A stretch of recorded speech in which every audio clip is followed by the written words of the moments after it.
You're going to have a baby girl, Milo declared, staring intensely at me with his big blue eyes. But there will be struggles and pain before she arrives. A hush fell over the living room as all eyes turned towards the 11-year-old boy. My cousin Amanda's face flushed red. Milo, don't say such things, she scolded, flustered. I'm so sorry, Bryn. You know how kids can be with their wild imaginations.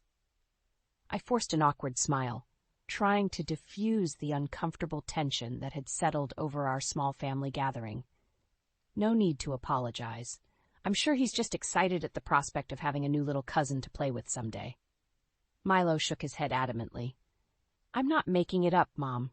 I saw it clear as day, like I was watching a movie in my mind.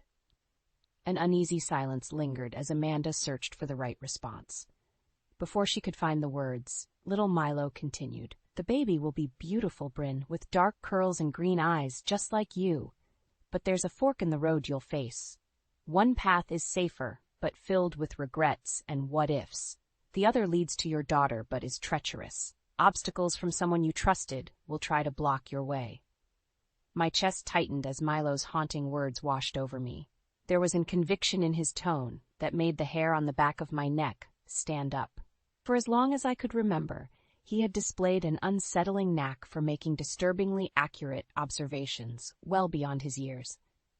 Ever since Alex and I had started trying to have a child over a year ago, I couldn't help but envision our future with a house filled with the joyous sounds of little feet pattering across the floors. Was Milo's eerie prediction giving voice to the dream I had secretly been nurturing, or was this merely an overly fertile child's imagination gone wild? Honey, you know Grandma gets worried when you say such peculiar things, Amanda said, her voice a frantic whisper as she tried to rein in her son's ramblings. But Milo's gaze remained transfixed on me, utterly undeterred. You're strong, braver than you know, Bryn. When the dark clouds gather, don't lose your way. The rain will give way to a beautiful rainbow. I felt Alex's comforting hand on my shoulder, pulling me back to the present moment. He leaned in close, his warm breath tickling my ear. Try not to dwell on it, babe. You know how worked up Milo can get with his overactive mind. Attempting to compose myself, I plastered on a smile and nodded. Yet no matter how fervently I tried to shake off Milo's foreboding words, they clung to me like a burr. A lingering sense of unease took root, leaving me wondering what turbulent road might lie ahead. The ding of the elevator signaled my arrival at the marketing floor where I worked at Harrison & Associates. Stepping out, I immediately spotted Alex huddled with a group of colleagues, going over analytics for an upcoming campaign. He looked up and our eyes met. A warm smile crept across his face, his brown eyes crinkling at the corners in that way that never failed to make my heart skip a beat, even after 7 years of marriage. There's my gorgeous wife, he called out as I approached. Don't you all agree Bryn is a total knockout? A chorus of laughs and agreeable murmurs followed from his coworkers. I felt my cheeks flush slightly at the compliment. Well, aren't you just a sweet talker today? I replied, planting a quick peck on his cheek, though I seemed to recall someone asking for my mother's famous pecan pie recipe earlier. Alex grinned sheepishly. You know me too well. I was simply banking future brownie points to cash in later. The evening passed in a blur of prospecting calls, client meetings, and a welcomed break to share lunch together in the company cafeteria. As we chatted about our days, my thoughts inevitably drifted back to Milo's harrowing prediction. Did I tell you Milo said the most bizarre thing at Amanda's house the other night? I began, keeping my tone light. Alex nodded slowly, his jaw tightening almost imperceptibly. About us having a kid? Yeah, I overheard some of it. The little guy has one hell of an imagination, that's for sure. He was so specific, though, I persisted, unable to shake the niggling feeling that there was more to Milo's words than an overactive fantasy. The details about her looking like me with dark curls and green eyes, and the obstacles we'll apparently face from someone close to us. Alex waved his hand dismissively. You can't honestly believe any of that nonsense, can you? Milo's a bright kid, but he's got a habit of rambling. You know how kids can get tangled up in their own little make-believe worlds. His reassuring tone sounded sincere enough. And yet, didn't he seem almost defensive? Before I could dwell further, the shrill ring of Alex's cell phone interrupted my thoughts. It's my mom. he grumbled, not even glancing at the display before declining the call. You know how she is. A missed call is practically a federal crime in Elaine's world. I'll catch up with you in the office, babe. Planting a quick kiss on my cheek, Alex excused himself and stepped into the hallway to return his mother's call. I tried not to read too much into his weary sigh and slight grimace.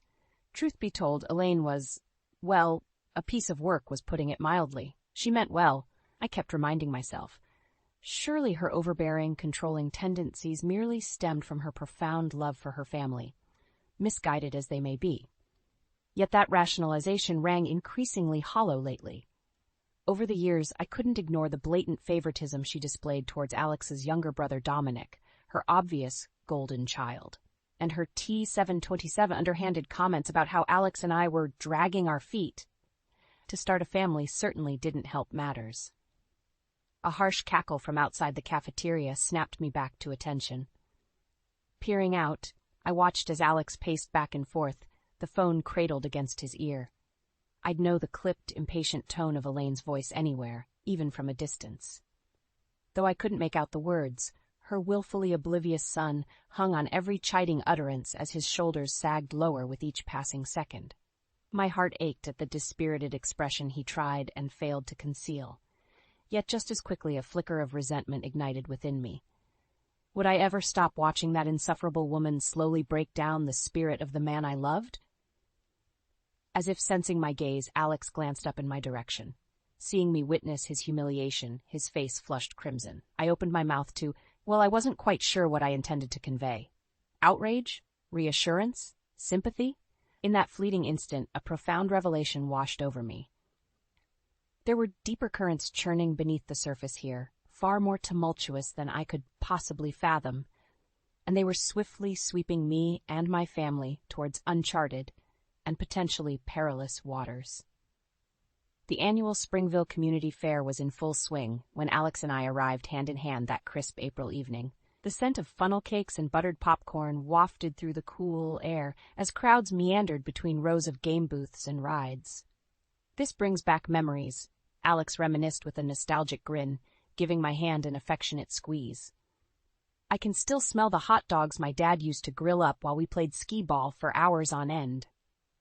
Pretty sure that's just the aroma of the fair's famous behemoth foot-long corn dogs wafting over, I teased. As we strolled along the bustling thoroughfare, I spotted a familiar mane of auburn curls in the distance. Oh, hey, there's your mom over by the ring toss. Alex followed my gaze, his expression clouding briefly before smoothing over into a polite smile. I'll be damned. That is Elaine, being her usual center of attention self. Sure enough, the elegant Elaine Harrison was regaling a small crowd with some dramatic tale, her perfectly manicured hands gesturing animatedly. Even from across the fairgrounds, I could make out the tinkling of her practiced, mirthful laugh. I swear that woman could spin a crocheted potholder into a Tony Award-winning one-woman show, Alex muttered with a rueful shake of his head. Before I could respond, Elaine's gaze settled upon us. Her eyes ignited with an unmistakable glint of recognition, or was it something more akin to predatory relish? "Oh, Alexandra!" she trilled in a saccharine sing-song without preamble. "And if it isn't my daughter-in-law, Bryn, what a fortuitous coincidence." She navigated her way through the dispersing throng with the regal bearing of a debutante. Up close, I couldn't help but marvel at her meticulously groomed appearance, not a single silver hair out of place. "Mom," Alex replied with a curt nod. "Fancy running into you here." Elaine unleashed a theatrical pout. "Is that any way to greet your dear old mother?" Here I thought my beloved only son might spare his doting parent the occasional embrace. Alex shifted his weight uncomfortably, but dutifully complied with a stiff, one-armed hug. Elaine clung a moment longer than necessary, as if savoring her dominance. "You simply must come meet my friends from the Ladies' Historical Society, Bryn dear," she simpered, hooking her arm through mine before I could politely demur. "Why, I was just regaling them with the most delightful anecdote about you and Alexandra when you were mere babes." Unable to extricate myself, I bit the inside of my cheek to stifle the impulse to chuckle derisively at her self-proclaimed delightful anecdotes. They inevitably devolved into backhanded compliments and barbed condescension, thinly veiled as charming banter. "They're enthralled, I'm sure," Alex deadpanned as we trailed behind his domineering mother. "Oh, hush now, you incorrigible cynic. Where are your manners?" Elaine clucked in a lofty, wounded tone over her bony shoulder, although heaven knows I shouldn't remark on what I sought to instill in you at such a tender age. I glanced over at Alex, who merely shrugged in response while massaging his temples, clearly a conditioned reflex developed over years of enduring his mother's digs. I felt the hairs on the nape of my neck prickle as an intrusive thought took root. What if Milo had been right? What if the obstacles he forewarned truly were orchestrated by someone closest to us? Would that manipulative puppet master be none other than the steel magnolia leading us along in her wake like marionettes bound to her strings? For the first time since hearing his chilling prediction, I couldn't completely dismiss Milo's words offhand. Not anymore. Elaine paused in her tracks, swiveling sharply to face us with an inquisitive arch of a perfectly sculpted eyebrow. "Is something the matter, dears? You both look positively stricken." She tsked lightly while shaking her head in vague disapproval. "Honestly, Alexandra, that brooding petulance might have been a charming look on you when you were a boyhood scamp, but on a grown man it's simply wearying." Alex opened his mouth as if to retort, but then visibly deflated. I watched as the fleeting defiance guttered in his eyes, instantly extinguished. In that moment, my throat constricted with a swell of emotions: frustration, sorrow, impotent rage. Yet beneath it all, an iron-willed determination took root. If Milo's vision was indeed a harbinger of the turmoil to come, then I would be ready. Whatever tempestuous destiny awaited on the road ahead, I wouldn't allow Elaine's machinations to steer us off course. Not if I had any say in the matter. The cloying scent of Elaine's overpowering gardenia perfume lingered in the air even after we departed the fairgrounds and arrived back home. I wrinkled my nose in mild disgust at the phantom aroma, just one more layer to peel back in the ever-complexing enigma that was my mother-in-law. Well, that was certainly an experience, Alex sighed, shrugging off his jacket. He hung it over the back of a chair, looking as mentally drained as if he'd just run a marathon. We'd barely been in Elaine's presence for an hour, but her potent dose of toxicity always managed to leave us utterly depleted. "You've got to admit she's a real piece of work," I agreed wryly. "Did you happen to catch what she was whispering to that friend of hers after you excused yourself to take that call?" Alex pinched the bridge of his nose, grimacing. "You mean when she proclaimed in a stage whisper how I was forever disappointing her expectations? Yeah, that's pretty much par for the course with Mother Dearest." "Even for her, that was harsh," I murmured, sliding an arm around his waist. A few beats of silence passed between us. Then, seeming to brace himself, Alex exhaled loudly. "Listen, Bryn. I've been meaning to talk to you about something," he began slowly, averting his gaze, as if steeling himself for a thorny conversation. My heart skipped a beat, bracing for bad news over some looming work crisis or other catastrophe. "Mom's been, well, saying some things lately that have got me thinking," he continued, his words gradually gaining momentum. "About us not having kids yet after being married all these years, and I know we've discussed it, but—" "Hold up," I interjected, recoiling slightly. Of all the things I'd braced myself for, I hadn't anticipated this conversational U-turn, much less for him to be parroting Elaine's refrains. "Are you actually taking parenting cues from your mother right now?" Alex held up his hands in a placating gesture. "Hear me out, babe. I'm not looking to pile on the pressure or anything, just maybe she has a point this time?" I arched an incredulous eyebrow. Elaine Harrison had permanently forfeited the benefit of any doubts from me long ago. "All I'm saying is, you can't deny the nonstop hints are starting to carry a ring of truth," Alex pressed on. "My brother's already knocked up wife number 2, with number 3 likely on the way before long. And here we are, hitting our mid-30s with not even the pitter-patter of one set of little feet around the house." An inexplicable lump formed in my throat as I dredged up the recurring ache that had taken root, the one I'd tried my damnedest to stifle over the past couple years. "You think I don't agonize over that every single heartbeat?" I shot back, unable to mask the desperation that had begun creeping into my voice.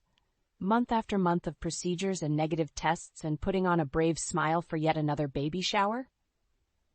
Milo's recently prophesied words about our future child reverberated like a thunderclap. I could practically picture her in my mind's eye, just as he'd described. Dark ringlets framing an impish face, emerald eyes brimming with uninhibited joy and curiosity. Alex reached over and squeezed my hand, his expression softening. I hated how naked and vulnerable admitting my innermost yearnings aloud made me feel. As if he could instantly see the repressed hopes and dreams I'd compacted like a tightly wound coil all this time. "I'm not trying to make this into a fight, Bryn. You know I want a baby just as much as you," he soothed in a gentler tone. "And for what it's worth, whatever Mom's warped motivations, she does have a damn good point this time. We can't just keep putting it off forever." I digested this in silence, fidgeting with the fraying end of a throw blanket just to avoid Alex's plaintive gaze. Of course, he was right. There was no sense in denying the growing void any longer. You're right, I conceded softly. A mirthless chuckle escaped my lips. "God, I can't believe I'm actually saying this, but your mother may have inadvertently done us a favor here." One dark brow arched in bemusement. "Come again? We're talking about the same Elaine Harrison here, right?" "Just hear me out," I said, holding up a finger as the first tendrils of revelation began worming their way into my consciousness. What if Elaine's constant needling wasn't just her being a nagging busybody, but something else entirely? Like she subconsciously knew this was one area she didn't have control over. Alex opened his mouth to protest, but I pressed onward, now unable to stop the deluge of epiphanies from tumbling forth. "Don't you see? All this time, we've assumed she was just reflexively sticking her nose where it didn't belong. But what if there was more to it?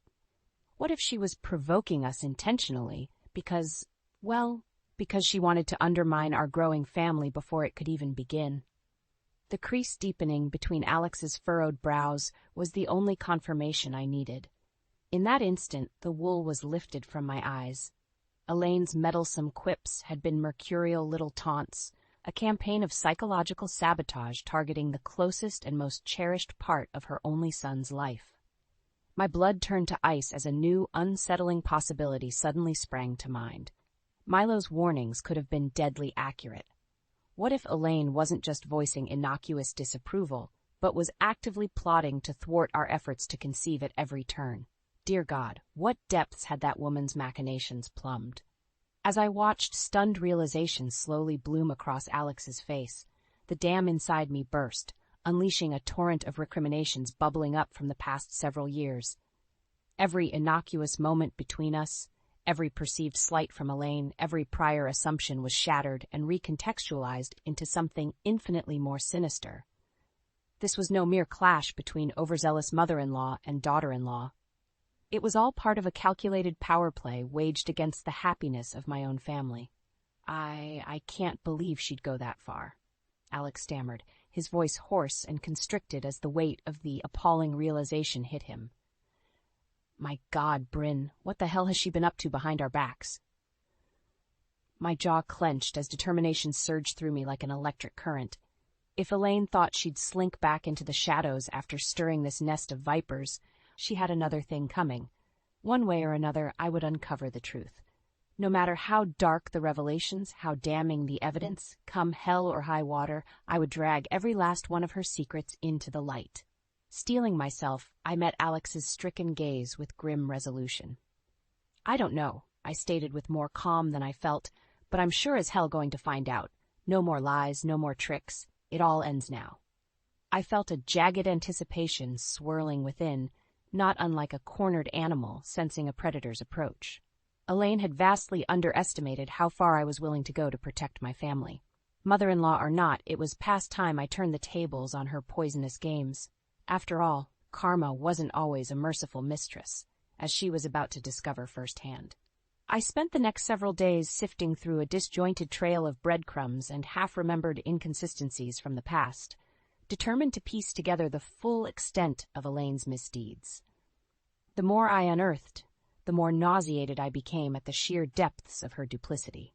Heated discussions with Alex yielded recollections of misplaced medical files from his OB/GYN office and Elaine's repeated insistence on joining us for every fertility clinic appointment in spite of our protestations. Offhand remarks she made about the side effects of my prescribed medications began to take on more disturbing connotations. It was during a late-night Google binge that the final, damning pieces clicked into place. I sat bolt upright in bed, my heart pounding as I absorbed the information on the overview for Hypomatic, a medication primarily used to treat polycystic ovarian syndrome, but also routinely prescribed for infertility issues. Elaine had slipped it into her own casual references several times, randomly bringing up the drug's purported side effects of fatigue, nausea, and severe disruptions to a woman's menstrual cycle. My blood turned to ice as I recalled the protracted stretches of debilitating cramps and unpredictable spotting of the past few years, issues my OBGYN had repeatedly chalked up to stress or hormonal imbalances. All this time, we'd been inadvertently poisoning my chances of conceiving, but not by mistake, by insidious, premeditated design. "Alex," I hissed, shoving his slumbering form, "wake up, this is serious." 2 weeks later, I stared grimly at the faces of my assembled family and in-laws, mentally bracing myself for what was to come. Elaine primped and fretted over her doting audience as usual, clueless to the reckoning that awaited. I caught her mid-flow, skewering her with an unwavering look. "Elaine!" Her theatrical prattling cut off as abruptly as a record scratching. Surprise flickered across her features. "Why, Bryn?" she tittered, pasting on a look of sugary faux innocence. "What an unexpected interruption. You're being terribly rude, dear." I felt Alex shift his stance beside me, a tectonic plate preparing to unleash its fury. "Rude?" I echoed softly, my tone dangerously level. "You want to lecture me on rude?" Her mask faltered just a bit, revealed a glimmer of reptilian blankness.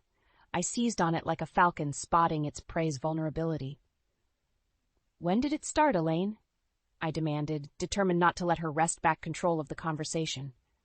"A year ago? 5? Or did your pathological mania to undermine Alex's happiness start even before we were married?" A spattering of tense murmurs, shuffling feet. She cast an imperious glance around the room. Any other time, those present would have folded like a circus tent beneath her withering stare. Today, however, her usual sycophants merely exchanged wary, sidelong looks, feeding off the undercurrents of tension. I didn't give her an opportunity to regain her bearings. "You've spent years sabotaging every attempt we made to start a family," I declared, raising my chin in grim defiance. "Switched medications, planted self-doubt, forged medical records. Am I even scratching the surface?" The atmosphere was charged with stunned silence. It was as if I'd let the air out of the proverbial room with an icy exhale. My eyes bored into Elaine's, unblinking. I wasn't a woman prone to histrionics or shallow appeals for sympathy, but the circus master before me had pushed beyond any reasonable boundaries. It was time to reveal the viper lurking behind the curtain, teeth and all. "Well?" I challenged, my words slicing through the vacuum as I unleashed the full brunt of my fury. "What's your excuse, Elaine?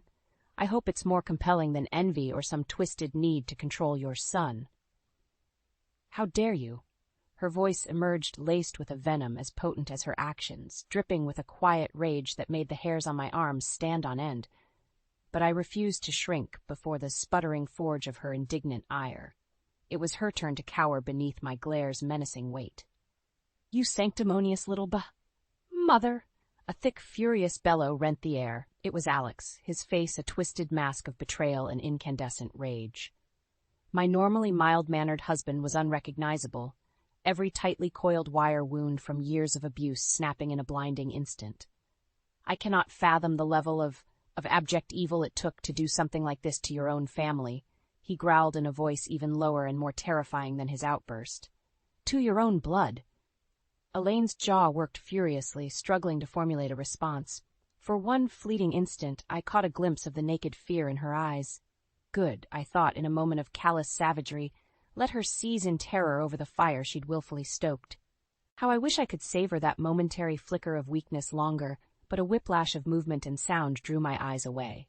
Just as Dominic lunged to his feet, his arms rigid at his sides as his body went ramrod straight. I followed his burning, accusatory gaze over to where Elaine stiffened, caught in the crossfire. It dawned on me then with dawning certitude and horror.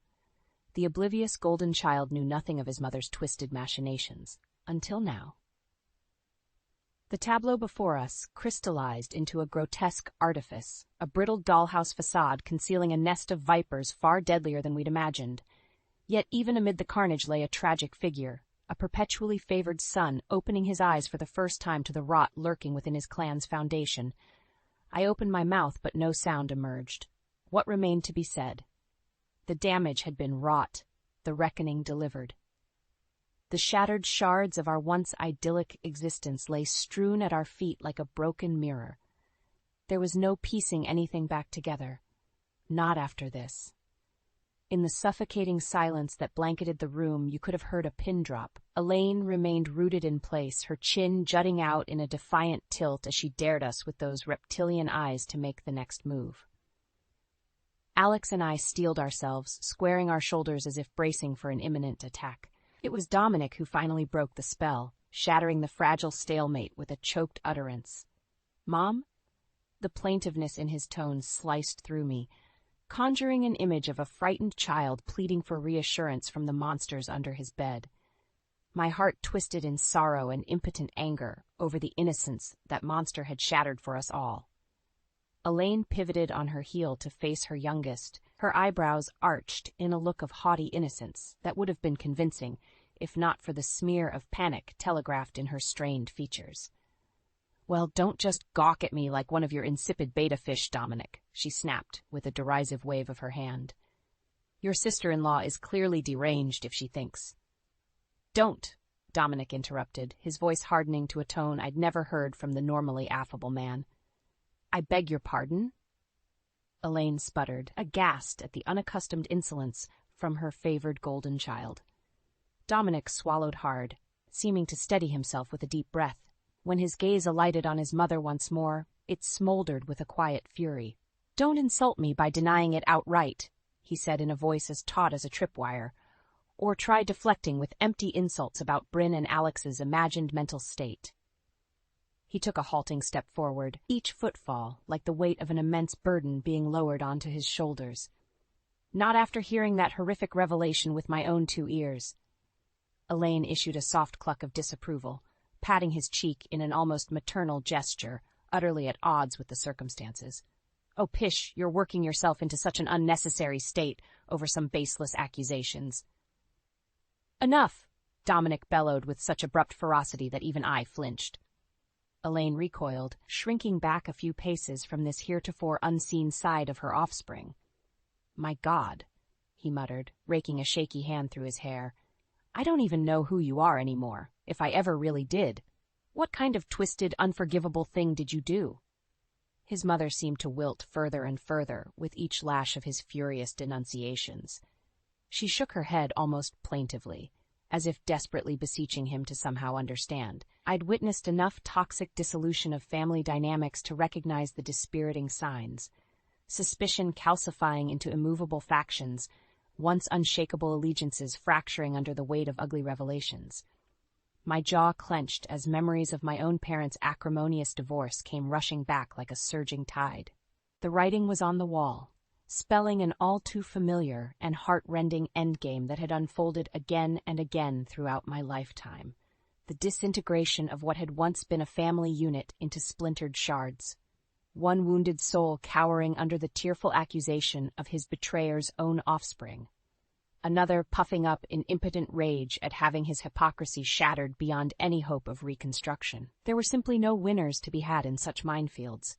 Only depleted souls sifting through the rubble, desperate for a path out of their fractured reality. Then Alex shifted his stance slightly beside me, and my gaze instinctively followed suit. What I saw in his eyes stopped me cold. A piercing look of singular determination, glinting like a naked blade being unsheathed. Gone was the wounded filial heartbreak over yet another of his mother's callous deceptions. In its place smoldered the stoic resolve of a man implacably set on a harsh course, whatever heroic defiance or scorched earth lay in his path. Not for the first time, I marveled at the depth of steely backbone that my husband possessed when finally roused from complacency. Few had the privilege of witnessing this side of Alex, but those who did knew to stand well clear of the blast radius. He caught me staring and responded with an infinitesimal shake of his head, so slight as to be imperceptible to the others. Those eyes locked onto mine pointedly, silently conveying a message of unspoken solidarity. This ends now. No more games, no more retreats. And as I searched his unyielding countenance for any vestige of weakness or ambivalence, a new emotion welled up from my core, a grim sense of vengeful duty spreading like an ink blot over my heart. He was right. In that instant, I knew there was no redemption left to be salvaged, no shattered remnants worth preserving. Everything had been irrevocably shattered. The path forward led through an inescapable point of no return. Our family's sole path to justice lay in that scorched earth stretched before us like a gauntlet, beckoning with the promise of a peace that could only be bought with retribution. No matter what merciless destiny awaited us there, one thing was certain. Elaine Harrison's days of treacherous machinations against her own blood were officially over. One way or another, this generational saga of lies and betrayal would end with us. Come what may, karma would finally be delivered its due. The days following our cataclysmic family confrontation passed in a blur. Elaine shored up what tattered defenses remained, alternating between feigning indignant outrage over our baseless allegations and meek supplications begging for reconciliation. Alex and I were having none of it. We'd glimpsed the noxious truth festering at his family's core, and there was no dispelling that miasma through appeasement or half measures. Dominic had fallen into a brooding silence in the aftermath, lost in the disorienting realization that the idyllic childhood he'd known had been an artifice erected on lies and betrayal. I ached for him, recalling how it felt to have the naive blinders ripped away from my own eyes during my parents' divorce. For his part, Alex had slipped into what I'd coined his thermal exhaust port mode, cool, taciturn, and entirely focused on systematically dismantling the adversary piece by piece. It was unnervingly at odds with the laid-back charmer I'd fallen for. But in these circumstances, I couldn't deny a fierce sense of gratitude for this ruthless new side of him. When he informed me of his meticulously mapped stratagem, I shuddered, not at the calculated zealotry, but from the glacial understanding that animated it. We were well and truly past the point of civilized recourse with Elaine. The time for polite niceties had expired. The first salvo came 4 days after the fracturing, as I'd begun calling it. Alex invited Elaine to a cleared-the-air lunch, ostensibly to give her a chance at a truthful explanation for her appalling actions. Like a moth drawn to a flame, she readily accepted, clearly self-deluded enough to believe she could slither her way out of judgment through artful obfuscations and crocodile tears. Upon her arrival, she was ushered not to a private dining room as expected, but through a service corridor leading to a sealed conference room. There, assembled around a long table, sat a grim-faced tribunal. Alex, Dominic, and 6 other individuals whose stern visages I recognized from the various legal filings accumulated over the past several weeks of clandestine preparation. Elaine faltered, a flash of stunned unease momentarily shattering her poise before the courtly mask was repositioned. "What is the meaning of this unseemly gathering?" "Have a seat, Elaine," Alex stated flatly, gesturing towards a lone chair positioned before the panel. She bristled, drawing herself up in affronted hauteur. "I will do no such thing until someone—" "Mother?" Dominic's rumbled rebuke stopped her cold. He regarded her with undisguised umbrage, as if staring at something distasteful stuck to the bottom of his shoe. My heart clenched painfully at the depth of his barely restrained contempt. This time Elaine's mask slipped entirely, if only for an instant. The naked hurt and bewilderment etched across her features would have seemed pitiful if I didn't recognize it for what it truly was. The desperate lashing out of an inveterate manipulator being cut off from her supply lines. "Dominic," she croaked, reaching out a placating hand. "Surely you can't." "Just sit down, please," he ground out, unable to even maintain eye contact any longer. Something inside her seemed to wilt as the weight of her awful solitude finally registered.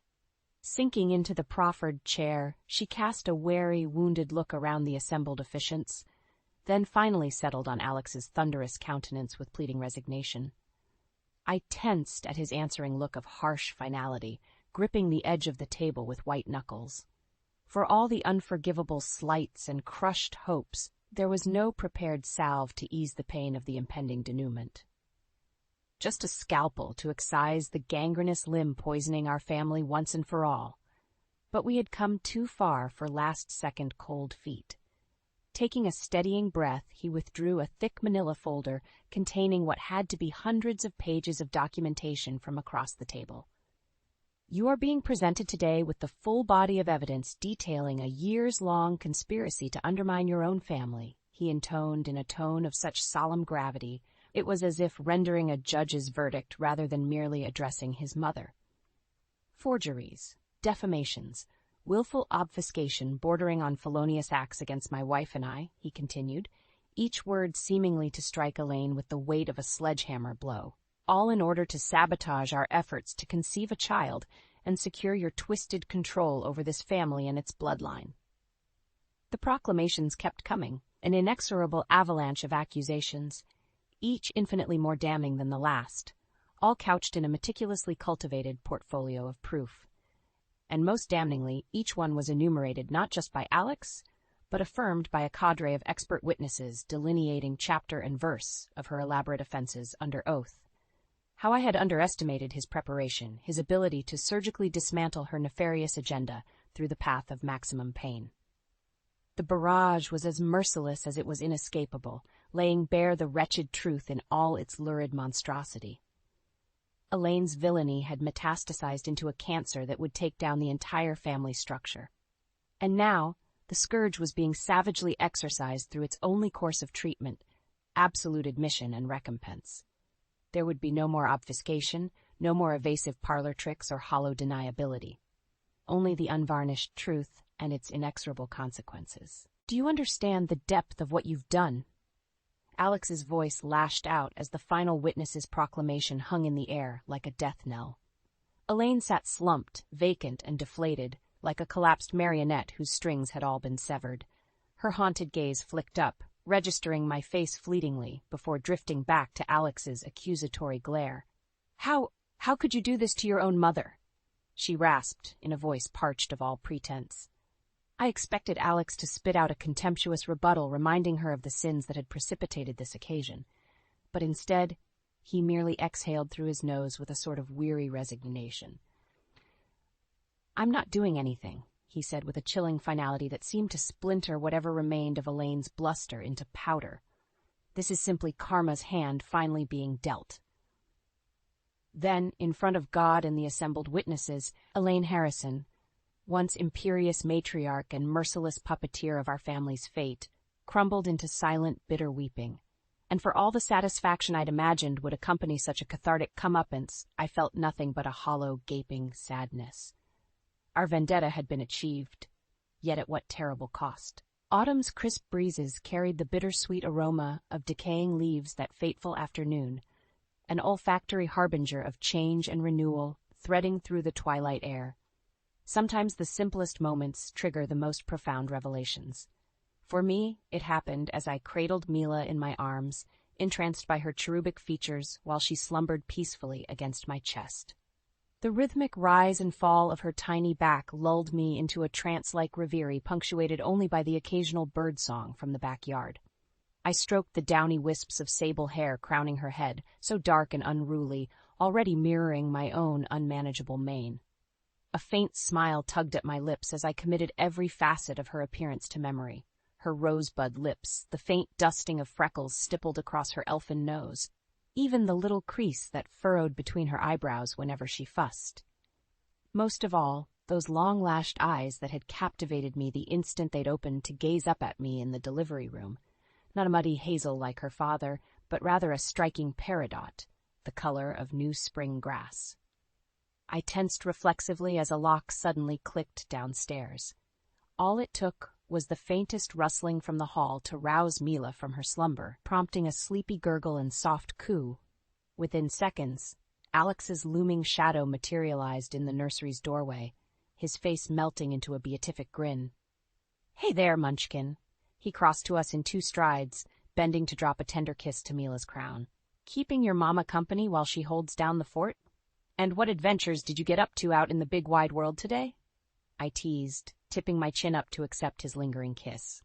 As he drew back, I couldn't help but bask in the glow of adoration warming his eyes. That same enamored look that never failed to reduce me to a giddy puddle even now, almost 9 years into our marriage.